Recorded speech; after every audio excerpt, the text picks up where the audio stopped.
जैसे ही गोवर्धन के पास पहुंचे तो आज नंद बाबा सभी ब्रजवासी कहने लगे, लाला तू एक बात बता, तेरे जा गोवर्धन की पूजा कैसे करें? तो भगवान कन्हैया कहने लगे, बाबा इतना भी नहीं जानते हो? अरे जिसकी हम पूजा करते हैं तो पहले उसको स्नान कराना चाहिए, तो पहले स्नान करा। कि लाला जल कहां से लाए? कि जमुना जी से। और जाकी जैसी सुविधा, कौन बांटी ली, कौन लोटा ले, कौन कमंडल ले, सब स्नान करावे के लिए लग गए। और सुबह से पानी ढोते ढोते ढोते ढोते शाम हो गई, लेकिन गोवर्धन महाराज को भी नाखून गिनो नहीं है। अब कोई छोटे मोटे तो तना है, क्यों सा ठेकेदार साहब भाई 7 को सके 21 किलोमीटर में फेरे, नाखून गिलो ना भयो। अब तो ब्रजवासी कहने, लाला अब हमारे बस की ना है तेरे गोवर्धन को स्नान कराना। क्यों? कि वो इसलिए कि सुबह से पानी ढोते ढोते हमारी कमर टूट गई, देखने अभी तक तो तेरे गिरिराज जी को एक नाखून गिलो ना भयो।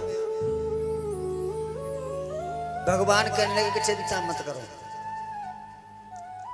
चिंता मत करो, नेत्र बंद किया करो। और जैसे ही नेत्र बंद किए तो आज भगवान ने मन से मानसी गंगा को प्रकट कर दिया।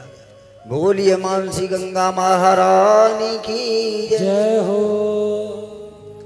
मानसी गंगा को प्रकट कर दिया, कहा कि ब्रजवासियों स्नान कराओ। स्नान कराए और सांडिल्य मुनि के द्वारा बड़े विधि विधान से पूजन कराए। अब तो देखिए एक रूप से भगवान ब्रजवासियों से कह रहे कि ब्रजवासियों पूजा करो, और एक रूप लेकर के चतुर्भुज रूप लेकर के प्रकट हो गए। लाओ ब्रजवासियों भोग लगाओ, लाओ ब्रजवासियों भोग लगाओ। अब तो पहले तो थोड़ा थोड़ा ले जा रहे भाई, भोग के आधार पर थोड़ा थोड़ा ले जा रहे। अब तो भगवान एक हाथ से खा रहे। और जब कल्ली की तनिया, कल्ली देखी गोवर्धन पूजा में, मुँह तो कल जी लग रही है कि गोवर्धन को पता न चले कहाँ गई। जितने पांडाल भर रखा हो सवरे एकदम गोवर्धन पे टूट पड़े।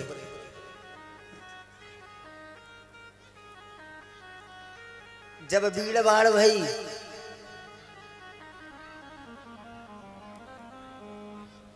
जब भीड़ भाड़ भई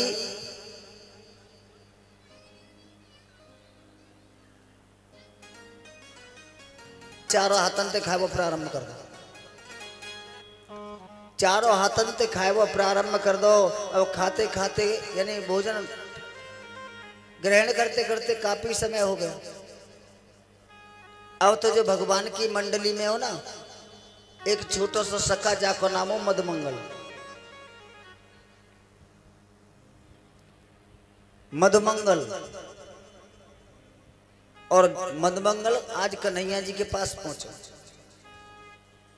बोलो कि लाला तू एक बात बता हमको, तू हमको एक बात बता कि तेरा जो गोवर्धन कितने वर्ष को भूखो है? तेरा गोवर्धन कितने वर्ष को भूखो है? कि क्यों? कि ऐसा लग रहा है कि एकदम टूट के परोगे, जने के साल को भूखो जाके भोजन मिलो कि ना मिलो, भोजन मिलो कि ना मिलो। कन्हैया जी कहने लगे कि नहीं ऐसी बात ना। कि तो लाला एक बात बता, हमारे लिए प्रसाद प्रसाद बचे हो कि न बच्चे को सब तेरे गोवर्धन नहीं खा जावे वो। भगवान श्याम सुंदर कहने लगे चिंता मत करो, सबको प्रसाद भी मिलेगा, सभी को प्रसाद मिलेगा। आज फिर भोग चल रहा है और भगवान कह रहे हैं कि लाओ ब्रजवासियों और लाओ भोग लाओ और लाओ।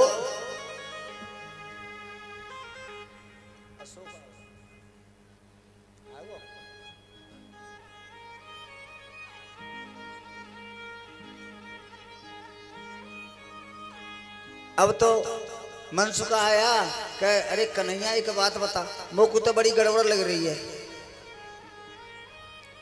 मोको तो बड़ी गड़बड़ लग रही है। कि कैसी गड़बड़ लग रही है? कैसी गड़बड़ लग रही है कि तेरी शकल और जा तेरे गोवर्धन की एक सी क्यों है?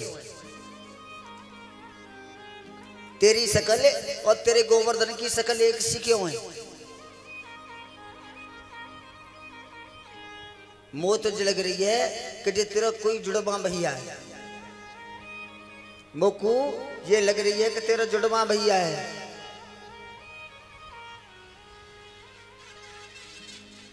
चौक जाकी शकल और तेरी शकल बिल्कुल एक सी है, फर्क है तो केवल का है कि केवल हाथ पाए नको। चौक तेरे चार दो हाथ है जाके चार, और कहूँ ऐसा तो ना है, कहूँ ऐसा तो ना है कि तेरी मैया के तुम जुड़वा भई हो और तुमको लेके कुंभ के मेला में गई हो, कुंभ के मेला में गई हो और मैया बिछड़ गए हो। भगवान कहने लगे ऐसी कोई बात नहीं, पर तो एक चीज बताऊं, तेरे गोवर्धन की आदत में कुछ बढ़िया ना लग रही, तो कैसे बहराए के परो काउ को नाम ले ही ना रो, चारों हाथन ते लगो। भगवान कहे चिंता मत करो, काउ परेशान हो। और फिर देखो हम ब्रजवासी है ना, हमने भोग इतना अच्छा बनाए हो ना, तासु ज्यादा खाए। आज भोग लग के समाप्त हुआ, सभी ब्रजवासियों ने बड़े विधान से पूजन किया और जयकारा लगाया। बोलिए गिरिराज महाराज की जय हो। जयकारा इतनी जोर से लगाया कि इंद्र के कानों तक आवाज पहुंच गई, और जैसे इंद्र के कानों तक आवाज पहुंची तो इंद्र मन में विचार करने लगे कितनी जोर से आवाज कहां से आ रही है, इतनी जोर से आवाज कहां से आ रही है। तो इंद्र के जो द्वारपाल है ना, कहने लगे महाराज आपको तो ब्रज में से सफाया है, वो आपको तो ब्रज में से सफाया है। वो क्यों? कि जो नंद को लाला है ना, बाने तुम्हारी पूजा रुकवा करके गिरिराज जी की पूजा करवाई है, गोवर्धन की पूजा करवाई। अब तो इंद्र को क्रोध आ गया, और क्रोध आने के बाद में आज उसने मेघमालाओं को बुलाया और आदेश कर दिया कि ब्रज पे इतना वर्षो कि ब्रज डूब करके नष्ट हो जाए, डूब करके नष्ट हो जाए। अब तो मूसलाधार बारिश होने लगी, और जैसे ही मूसलाधार बारिश होने लगी, अब तो सभी ब्रजवासी कहने लगे लाला हमने तो से मने करी ना कि इंद्र की पूजा मत रुकवा। अब जब तक इंद्र के कोप से हमको कौन बचावेगा, कौन बचावेगो? भगवान कन्हैया कहने लगे चिंता मत करो, नेत्र बंद कर लो। मनसुखा बोलो कि तू एक बात बता, तू हर एक बात पर न्यों क्यों कहते कि नेत्र बंद कर लो? हर एक बात पे यो क्यों कहता है कि नेत्र बंद कर लो? कन्हैया कहने लगे कि तुमने आंखें खोल के तो सिनेमा बहुत देखे होंगे, लेकिन मैं सिनेमा ऐसा दिखावा, तू नेत्र बंद करके देखे व्यवहार। एक बड़े ठाकुर जी नीचे कर, बड़े ठाकुर नीचे कर,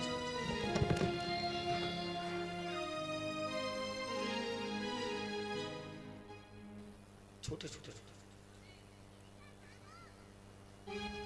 बोल वृंदावन बिहारी लाल की जय। कहा कि मैं सिनेमा नेत्र बंद करके दिखाता हूं।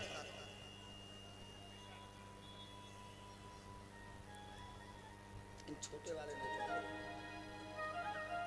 आने लगते हैं। अच्छा कहा कि अब कौन सा सिनेमा दिखावे को, नेत्र तो बंद करो। और जैसे ही नेत्र बंद किए तो आज मेरे श्याम सुंदर कन्हैया ने, मेरे श्याम सुंदर कन्हैया ने आज अपनी कन्नी उंगली पर गिरिराज जी को धारण कर लिया और कहा कि सभी ब्रजवासियों इसमें आ जाओ, इसके नीचे आ जाओ। सभी ब्रजवासी आ गए।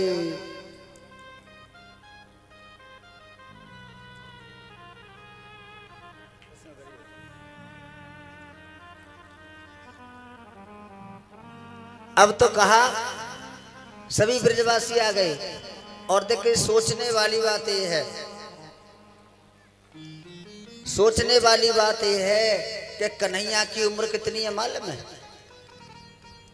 कन्हैया की उम्र है केवल 7 वर्ष की। और 7 वर्ष के कन्हैया ने 7 कोस के गिरिराज को 7 दिन 7 रात अपनी कन्नी उंगली पर धारण किया। 7 दिन के कन्हैया ने 7 कोस के गिरिराज को और 7 दिन 7 रात अपनी कन्नी उंगली पर धारण किया।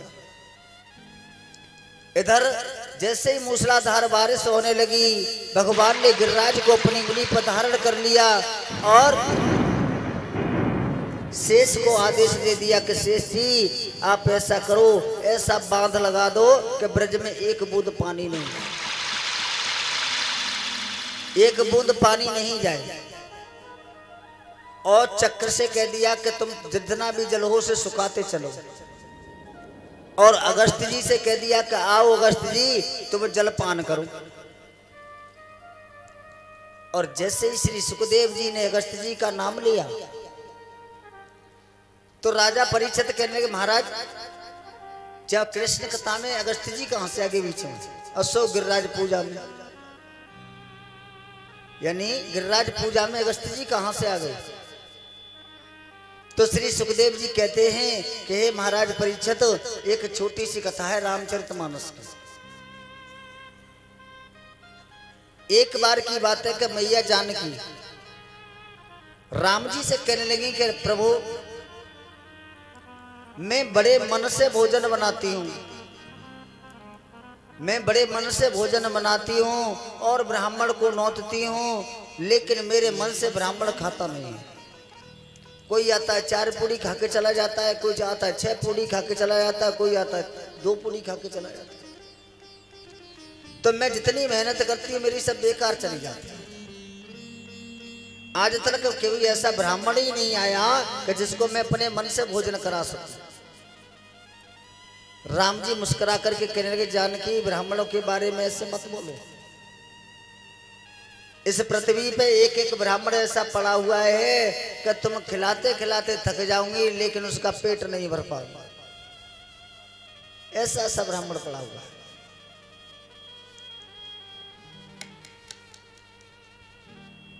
जानकी मैया कहने लगी कि महाराज मैं इस बात को नहीं मानती हूँ, मैं इस बात को नहीं मानती हूँ। तो आज राम जी कहने लगे कि चिंता मत करो, देखेंगे। एक दिन भ्रमण करने के लिए राम जी निकले तो अगस्त जी से मुलाकात हो गई। अगस्त जी से मुलाकात हो गई और कहा कि महाराज आपको निमंत्रण है कल को हमारे यहाँ, आप आ जाना। और घर आकर के जानकी मैया से कह दिया कि जानकी हम एक ब्राह्मण को नौत के आए हैं, कल भोजन करने आएंगे, उनको भोजन प्रसादी करो। जानकी मैया महाराज वो ऐसे ही ब्राह्मण होंगे 4 पूड़ी खाने वाले, कहता ना तुम देख लेना। तो जानकी मैया ने अपने हिसाब से भोजन तैयार किया, 56 प्रकार का भोजन तैयार किया। और जैसे ही अगस्त जी आए सुंदर आसन डाला, आसन डालने के बाद में बिठाया और भोजन प्रसादी लगा करके लेकर गया, सामने रख दिया। और सामने रखने के बाद में कहा कि महाराज हे ब्राह्मण देव भोग लगाओ। अब अगस्त जी क्या कर रहे हैं, उन्होंने जो पात्र है ना जिसमें सामान रखा है तो उस पात्र को कटोरी को उठा करके ऐसे देख रहे हैं, ऐसे करके देख रहे हैं। जानकी भैया कहेगी कि अरे पंडित जी क्या देख रहे हो, क्या इसमें कुछ पड़ गया है? कि नहीं पड़ा नहीं है, इसमें कुछ पड़ा नहीं है। अरे जानकी मैं ये देख रहा हूं कि इसे जो तुमने जिस पात्र में मुझे भोजन प्रसादी दी है कैसे आंख में डाल लूं कि कान में डाल लूं? जो आपने भोजन प्रसादी मुझे दी है मैं ये सोच रहा हूं इसे आंख में डाल लूं कि कान में डाल लूं।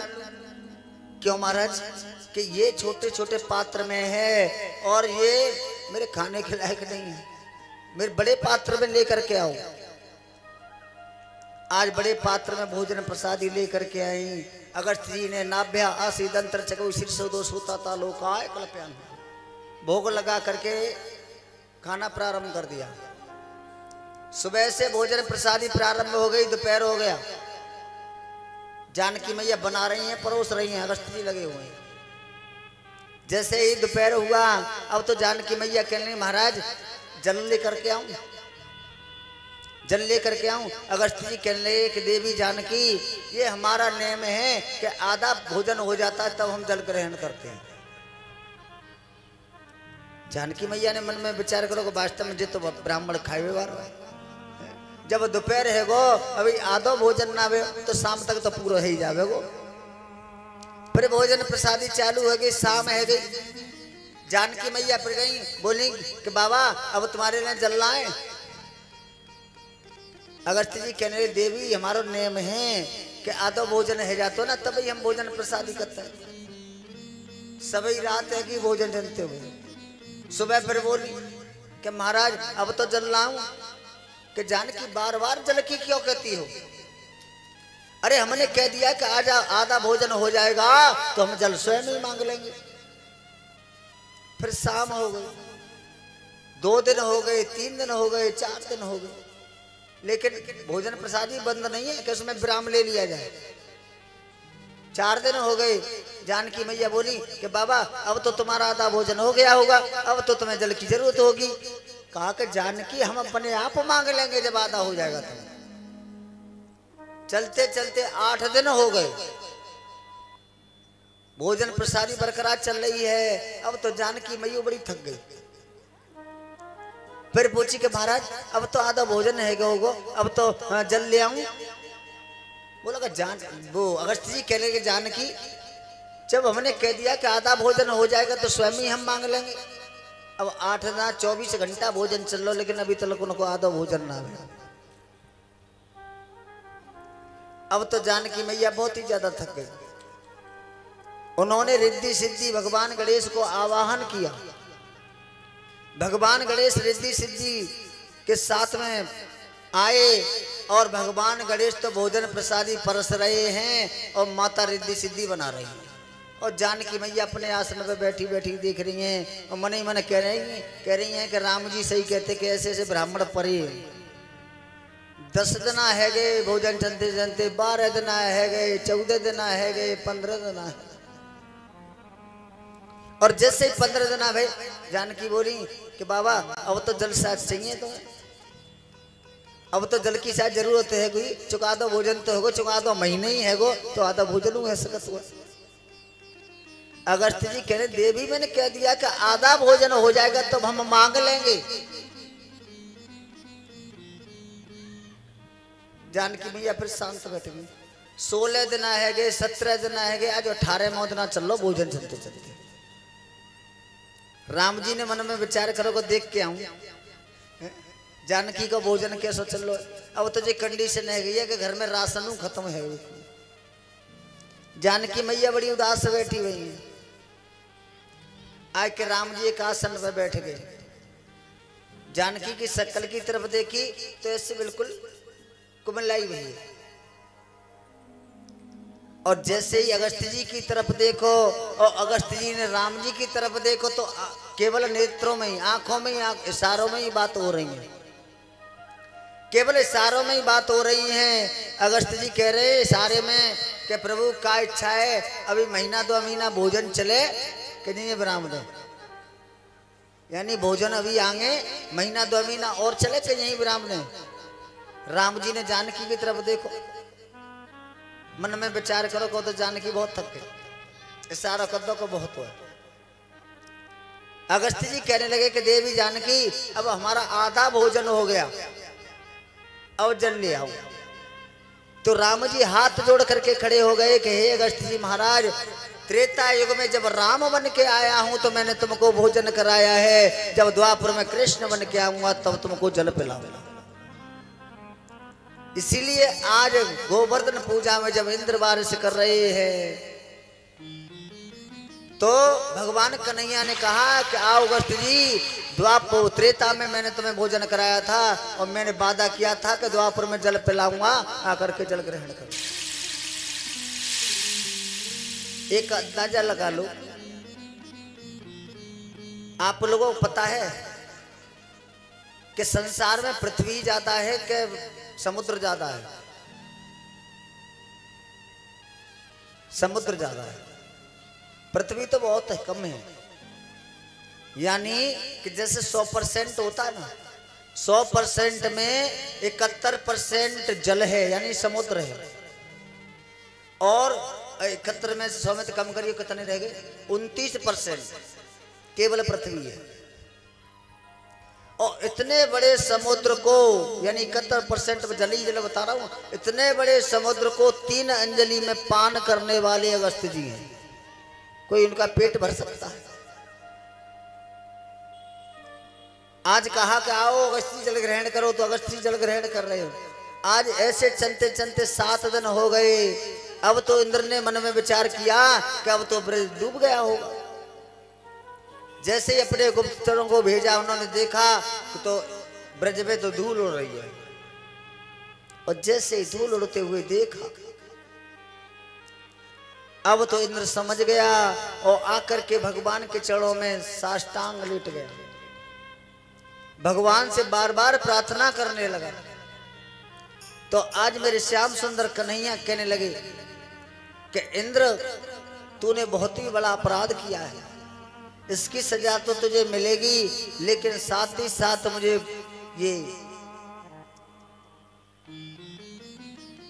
मुझसे ये वादा कर कि चाहे संसार में कुछ हो जाए, लेकिन मेरे ब्रजमंडल में कभी प्रलय नहीं आनी चाहिए। और वो समय है कि आज तक का समय है। आप लोगों ने खूब सुना होगा, फलानी जगह बाढ़ आ रही है, कि जहाँ बाढ़ आ रही है, कि जहाँ गांव डूब गए, कि जहाँ ये है। लेकिन कभी आपने ये नहीं सुना होगा कि ब्रजमंडल में कभी बाढ़ आई। आज भगवान की स्तुति कर करके इंद्र वहां से अपने धाम के लिए चले जाते हैं। ये थी कल तक की